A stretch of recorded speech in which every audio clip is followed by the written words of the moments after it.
जी बेटा, बिस्मिल्लाहिर्रहमानिर्रहीम। कल के लेक्चर में मैंने आपको पाक स्टडीज़ का पेपर पैटर्न बताया था कि पेपर आपको बोर्ड में किस तरीके से आना है। आज के लेक्चर में बेटे हम पहला टॉपिक पढ़ रहे हैं और बड़ा छोटा सा टॉपिक, मगर ये बड़ा इम्पोर्टेंट टॉपिक है। और टॉपिक क्या है बेटा? नज़रिया और नज़रिया की अहमियत। इंग्लिश में ideology and importance of ideology. ये लॉन्ग क्वेश्चन भी है और शॉर्ट क्वेश्चन के तौर पर भी ये दोनों चीज़ें आपसे अलग अलग पूछी जाएंगी। मेरे बेटो, मैं आपको पहले एक स्टोरी सुनाऊंगा और समझाऊंगा कि आइडियोलॉजी क्या होती है। हम आम तौर पर ना पाक स्टडीज़ को पढ़ते हुए एक गलती करते हैं, और वो ये कि हम बेटे अन्य हाफिज़ की तरह इसको रट्टा लगाना चाहते हैं। रट्टे से कभी भी पाक स्टडी आपको याद नहीं होने वाली। ये आप यानी जितना मर्ज़ी ज़ोर लगा लें, इसको आप सारा टाइम देते रहें, जो मर्ज़ी करते रहें, ये आपको याद नहीं होगी। पाक स्टडी को याद करने का एक उसूल है, और वो कौन सा है बेटे? इसको समझ के याद करना। बोलो क्या? समझ के याद करना। अब आप देखें, टॉपिक है हमारा आइडियोलॉजी और इम्पोर्टेंस ऑफ आइडियोलॉजी। पहले मैं आपको ये समझाने लगा हूँ नज़रिया क्या है। हम किताब की तरफ बाद में आएंगे, पहले हम कॉन्सेप्चुअली इसको समझेंगे कि नज़रिया किस बला का नाम है। काका पार्टी, आपने यकीनी तौर पर ज़िंदगी में कभी नाम सुना होगा फ़लसफ़ा का, फ़िलॉसफ़ी, शायद। अच्छा चलो, अगर ये नाम नहीं सुना तो आपने फ़िक्र करना सुना हुआ होगा। ये लफ्ज़ सुना हुआ है, फ़िक्र करना। अच्छा, ये लफ्ज़ सुना हुआ है सोचना। बोलिए, सोचना। अच्छा, इसी से एक लफ्ज़ बनता है तफक्कुर, इसी से एक लफ्ज़ बनता है ख्याल करना। ये लफ्ज़ सुने हुए हैं आपने ज़िंदगी में? थिंकिंग, फ़िलॉसफ़ी, सोचना, ख्याल करना। अच्छा, याद रख लें, कोई भी एक्शन जब इंसान करता है तो एक्शन से पहले, जैसे हर एक्शन के बाद एक क्या होता है? रिएक्शन। न्यूटन का लॉ है ना, हर एक्शन के बाद एक रिएक्शन होता है। ऐसे ही बेटे, एक्शन से पहले एक फ़लसफ़ा होता है, एक्शन से पहले एक फ़िक्र होता है, एक्शन से पहले एक सोच होती है, एक्शन से पहले एक तफक्कुर होता है, एक्शन से पहले एक ख्याल होता है। किसी भी काम को अमली जामा पहनाने से पहले, किसी भी काम को प्रैक्टिकली परफॉर्म करने से पहले इंसान जो कुछ सोचता है ना, उसे क्या कहते हैं?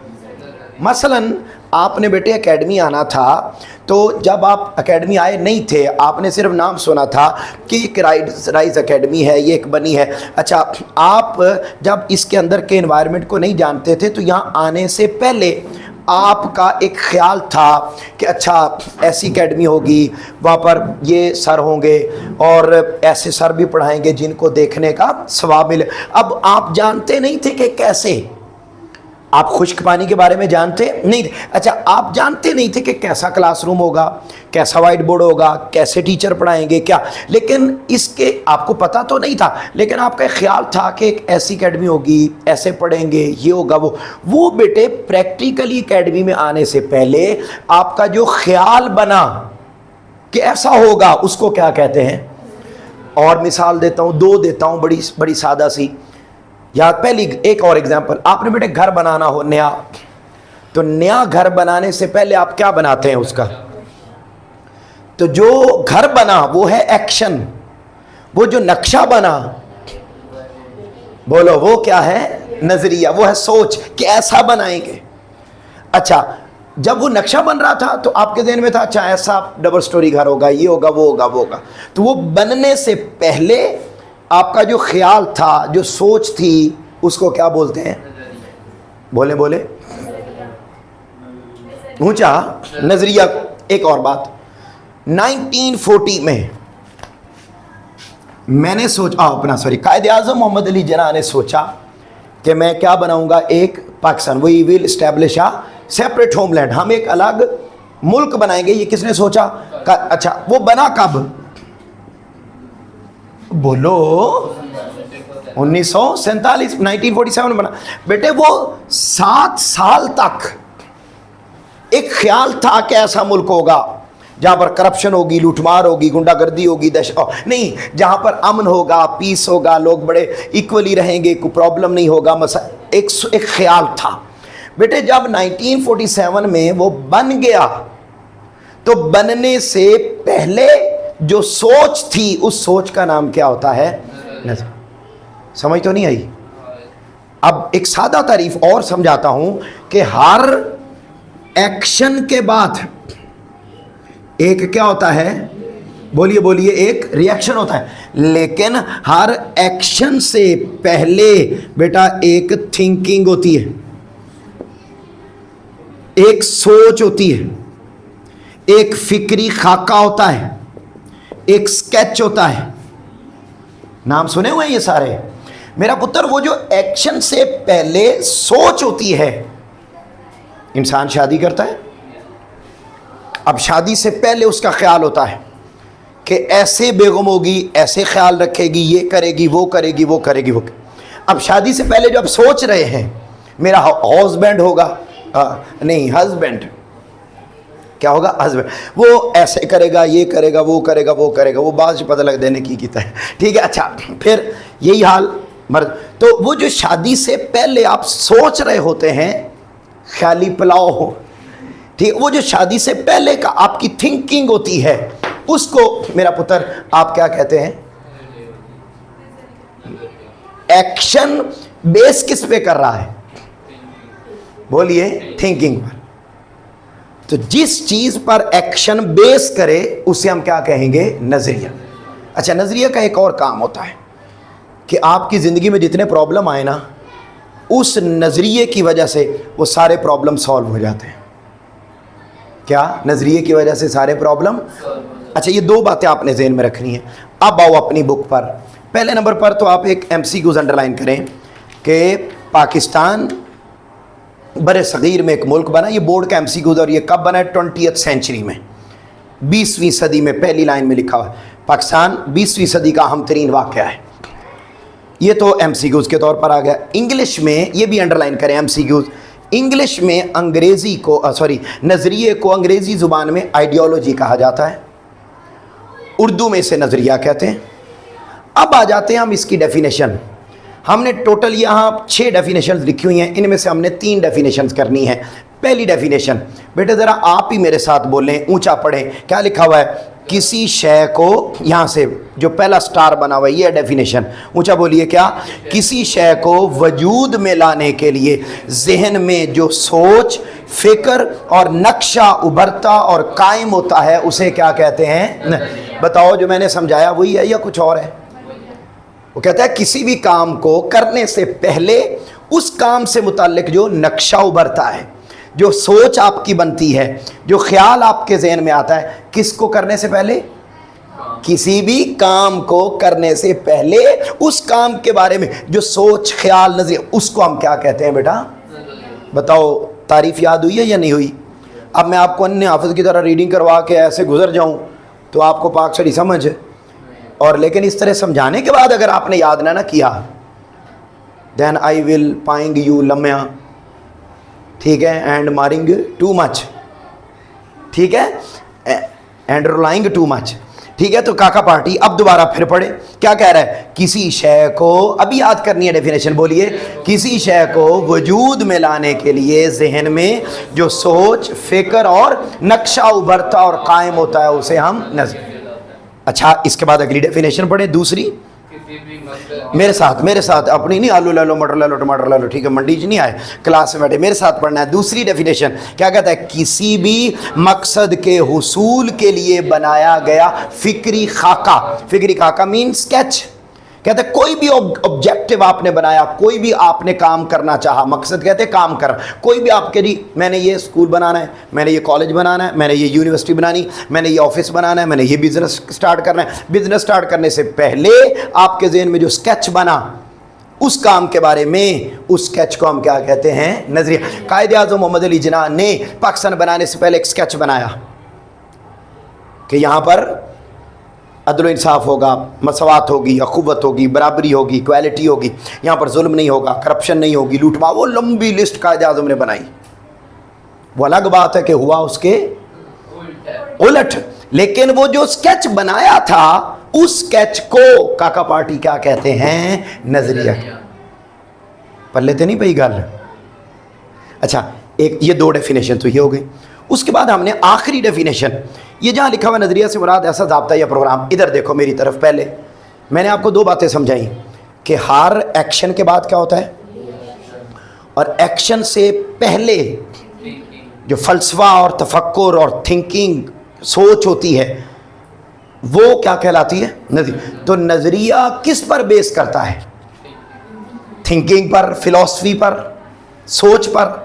جیسے ری ایکشن بیس کرتا ہے ایکشن پر، یعنی اگر ایکشن نہ ہو تو ری ایکشن نہیں ہوتا، ایسے ہی اگر سوچ نہ ہو تو نظریہ نہیں ہوتا میرے پترو۔ وہ یا سوچ نہ ہو تو ایکشن نہیں ہوتا، ٹھیک ہے؟ تو ایکشن کس پر بیس کر رہا ہے؟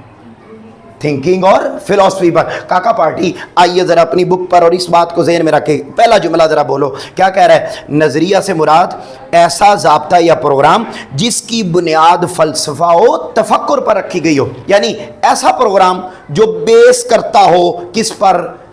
تھنکنگ پر، فلسفہ اور تفکر۔ فلسفہ اور تفکر کا کیا معنی ہے؟ پلے پئی گل میرا پتر؟ یعنی ہر وہ کام جو سوچنے پر بیس کرے، ہر وہ پروگرام جو سوچنے پر بیس کرے، ہر وہ کام، ہر وہ چیز جو سوچنے پر بیس کرے، اسے ہم نظریہ کہتے ہیں۔ اور دوسری ایک بات میں نے آپ کو اور بتائی تھی، نظریے کا فائدہ کیا ہوتا ہے؟ زندہ باد، چھا گیا میرا پتر۔ کلیپنگ کر دیں ذرا اس کے لیے، کلیپنگ کرے، اچھی سی کلیپنگ کرے، اچھی سی۔ اور ظالموں، آپ لوگوں کو کلیپنگ کرنی بھی نہیں آتی، اور کلیپنگ یہ پرانی کلیپنگ ہے، لیٹسٹ کلیپنگ، لیٹسٹ کر کے دکھائیں۔ ہاں شاباش، بہت اچھے، بس کریں، شور بہت زیادہ ہو رہا ہے۔ اچھا، اب یہاں ہم بات یہ کر رہے تھے، یہ میرا پتر سارے مسائل، اب اس نے کیا لکھا ہے آگے اور کیا کرتا ہے؟ یہی دیکھو اپنی بک پر اور میرے ساتھ بولو۔ اور اگلا پوائنٹ کیا لکھا ہے؟ اور انسانی زندگی کے مختلف پہلوؤں، مثلاً سیاسی، معاشرتی اور تہذیبی مسائل کے حل کے لیے کوئی لائحہ عمل بنائے گا۔ نظریہ کا کام یہ کہ وہ سیاسی، معاشی، ہر طرح کے مسائل حل کر دیتا ہے۔ 3 ڈیفینیشنز یاد تو نہیں ہوئی؟ اگر میں پوچھوں آپ سے تو آپ بتا سکتے ہیں نا کہ نظریہ کس کو کہتے ہیں؟ اپنے لفظوں میں اگر آپ بتا دیں گے۔ آگے چلو، یہ تو ہو گیا بیٹے پہلی چیز کہ نظریہ کی تعریف کیا ہے۔ تو ہم نے پہلا پوائنٹ بیٹے پڑھا، نظریہ کی تعریفات، ڈیفینیشنز آف آئیڈیالوجی، یہ ہم نے پہلا پوائنٹ پڑھ لیا۔ اب آتے ہیں بیٹے اگلا پوائنٹ اور آخری پوائنٹ، وہ ہے نظریہ کی اہمیت۔ اہمیت نہیں ہوتا، اہمیت، نظریہ کی اہمیت، جسے ہم انگلش میں کہتے ہیں امپورٹنس آف آئیڈیالوجی، یا ہم اسے نام دیتے ہیں سگنیفیکینس آف آئیڈیالوجی۔ اچھا جی، اب بیٹے وہ یہ کہتا ہے نظریہ جس کا کے بارے میں آپ نے اتنی دیر سے پڑھا، اور پورا چیپٹر نظریے پر ہی ہے آگے آنے والا، اس کا فائدہ کیا ہوتا ہے؟ اس کی اہمیت کیا ہے؟ ہماری زندگی میں اس کا رول کیا ہے؟ تو یاد رکھ لیں، نظریہ کا ہماری زندگی میں وہی رول ہے جو آپ کا اسکول کی بریک میں رول ہوتا ہے۔ آپ کے اسکول کی بریک میں رول کتنا رول ہوتا ہے؟ اس کا تھوڑا رول ہوتا ہے یا بہت زیادہ رول ہوتا ہے؟ اگر وہ بریک میں نہ ہو تو کوئی بریک کھانے کرنے کا مزہ نہیں۔ اس لیے نظریہ کا بیٹے کسی بھی قوم، کسی بھی ملک کی زندگی میں بہت رول ہوتا ہے۔ یہاں آپ کے سامنے بیٹا یہ ایک پیراگراف کی صورت میں لکھا ہوا ہے، لیکن آپ نے اس کو پیراگراف کی صورت میں یاد نہیں کرنا، بلکہ آپ نے اس کے ہر ایک سینٹینس کو نا، جب یہ آپ لانگ کوسچن لکھیں یا شارٹ لکھیں، تو آپ نے بیٹا یوں پوائنٹ نمبر 1 اس طریقے سے آپ اس کے بلٹ پوائنٹ بنا کر آپ اس کو لکھیں گے لائک۔ اب بڑے سادہ پوائنٹ ہے، نظریہ کی کیا اہمیت ہے۔ 9 پوائنٹ ہیں ٹوٹل۔ پہلا پوائنٹ ذرا دیکھو اپنی بک پر، وہ کیا کہہ رہا ہے؟ اونچا بولیے۔ نظریہ لوگوں کی سوچ کی عکاسی کرتا ہے۔ مطلب کیا؟ نظریہ ایک ایسی چیز ہے جو پوری قوم کی سوچ کے بارے میں بتا دیتا ہے۔ مثلاً ہمارے نظریے کا نام کیا ہے؟ اسلام۔ پاکستان کا نظریہ کیا ہے؟ انگریز، یہ جو انڈیا والے ہیں، کالے کلوٹے چوڑے مسلی کھوجے بنگی چرسی ملنگی ڈنگر، یہ جو ہندو ہیں، ان کا جو نظریہ ہے وہ ہے ہندوازم۔ یورپ والے ہیں، ان کا نظریہ ہے کرسچینٹی۔ پلے پئی گل۔ اب میں نے یہ 3 لفظ بولے، اگر کوئی یورپ میں رہنے والا کہے کہ یار مجھے بتاؤ کہ پاکستانیوں کی سوچ کیسی ہے، تو وہ کہیں گے یار ہر بندے کی جا کے سوچ پوچھنے کی بجائے تم ان کا نظریہ پوچھ لو کہ کیا ہے، تو آپ کو سب کی سوچ کا پتہ لگ جائے۔ وہ کہیں گے جی ان کا نظریہ ہے اسلام۔ اچھا، اس کا مطلب ہے وہ اللہ کو ایک مانتے ہیں، اس کا مطلب ہے وہ قرآن پڑھتے ہیں۔ اب دیکھو پوری قوم کے بارے میں پتہ چل گیا، ایک لفظ ہے یا نہیں چلا؟ کوئی اگر کہے انڈیا والوں کا ہندوازم ہے، تو ہمیں یہاں بیٹھے بیٹھے ہم ہر بندے کی سوچ کو پڑھنے کی جا کے ضرورت نہیں ہے، ہمیں خود ہی پتہ چل جائے گا اچھا ہندوازم ہے، اچھا وہ کرتے گھنٹیاں بجاتے ہیں ہرے رام کرشنا ہرے رام، ٹھیک ہے تو وہ کرتے ہیں۔ تو بتائیے ہمیں اس ایک ہندوازم سے پوری قوم کی سوچ کا پتہ چل گیا یا نہیں؟ کہ وہ عیسائی ہیں وغیرہ وغیرہ۔ کاکا پارٹی یہی بات، یہی کام ہے، کہتا ہے جی نظریہ جو ایک ہوتا ہے کسی قوم کا نظریہ، وہ پوری قوم کی سوچ کے بارے میں بتا دیتے ہیں۔ کاسی کا مطلب ہے پوری قوم کے بارے میں بتا دینا۔ پلے نہیں پئی گل؟ او میرا پتر رضا خان کہیں پئی گل؟ ہاں نور جہاں کو گل سمجھ آئی ہے؟ اچھا آگے چلو، اگلا پوائنٹ بیٹے، دوسرا پوائنٹ کیا لکھا ہوا ہے؟ اقوام اسی کی وجہ سے زندہ رہتی ہیں۔ اگر کسی قوم کا نظریہ ختم ہو جائے، وہ قوم بھی اور بولو مر جائے، قوم بھی مر جاتی۔ تیسرا پوائنٹ آگے بولیے، نظریہ انسان کے ایک دوسرے کے ساتھ قومی حقوق و فرائض کی وضاحت کر، یعنی سمپل آپ نے کہنا ہے نظریے کی وجہ سے قوم کی سوچ پتہ چلتی ہے۔ نمبر 1، نظریہ کے بغیر قوم مر جاتی ہے۔ دوسری اہمیت، تیسری اہمیت، نظریے کی وجہ سے ہمیں ایک دوسرے کے حقوق و فرائض کا پتہ چلتا ہے۔ میری ڈیوٹی کیا ہے، آپ کا رائٹ کیا ہے، آپ کی ڈیوٹی کیا ہے، میرا رائٹ کیا ہے، ہمیں کون بتاتا ہے؟ نظریہ۔ اگلا پوائنٹ پھر بولو کیا لکھا ہوا ہے؟ نظریہ قوم کو متحد رکھنے میں مددگار سا۔ اب مجھے بتائیں فنگر ٹپس پہ یاد کر لیں گے کہ نہیں؟ سادہ بات ہے، رٹا ماریں گے نہیں، یاد ہو نہیں پاک۔ اچھا اگلا پوائنٹ کیا لکھا ہوا ہے؟ اگلا بولیے، نظریہ مقاصد کے حصول کے لیے ہر قسم کی مشکلات کا مقابلہ کرنے کی طاقت دیتا ہے۔ اگر نظریہ نہ ہو تو آپ مشکلات کا سامنا نہیں کر۔ بیٹے پاکستان بنا، قائد اعظم نے کہا ہم اسلام کے نام پہ ملک بنا رہے ہیں، تو 10 لاکھ لوگوں نے اپنی جانیں قربان کر دی، کیونکہ نظریہ تھا۔ اگر نظریہ نہ ہوتا تو کوئی جانیں قربان کرتا نہ کر۔ آگے چلیے، اگلا پوائنٹ کیا تھا؟ نظریہ مقاصد کے حصول کے لیے جد و جہد کا جذبہ پیدا کرتا ہے اور مقصد کے حصول کو یقینی بنا۔ نظریہ نہ ہو تو کوئی قوم اپنی منزل تک نہیں پہنچ سکتی۔ اگلی اہمیت، نظریہ انقلاب کو جنم دیتا ہے، اور اگلی اہمیت کیا ہے؟ اس کی وجہ سے نئی راہیں، یعنی قوم ترقی کرتی ہے، قوم آگے بڑھتی ہے۔ یہ بیٹے اس ٹاپک میں آپ نے یہ 2 ہی باتیں یاد کرنی ہیں، 3 ڈیفینیشنز پلس 9 پوائنٹ اس کے کہ نظریہ کی اہمیت کیا ہے۔ اگلا پیراگراف کرنے کی ضرورت نہیں، کل ہم انشاءاللہ اگلا ٹاپک نیا وہ پڑھیں گے۔ یہاں تک مجھے سچی بتائیں بات سمجھ آ گئی ہے، ساری یاد ہو گیا ہے؟ کل آپ کو یاد ہونا چاہیے، آپ نے مجھے فنگر ٹپس پہ بتانا ہے، اور میں نے اس وقت تک اگلا لیکچر نہیں لینا جب تک آپ مجھے سنائیں گے نہیں۔ سنانا بیٹے ڈیلی ضروری ہے، اوکے؟ شاباش، ڈیلی کا ڈیلی یاد کیا کریں۔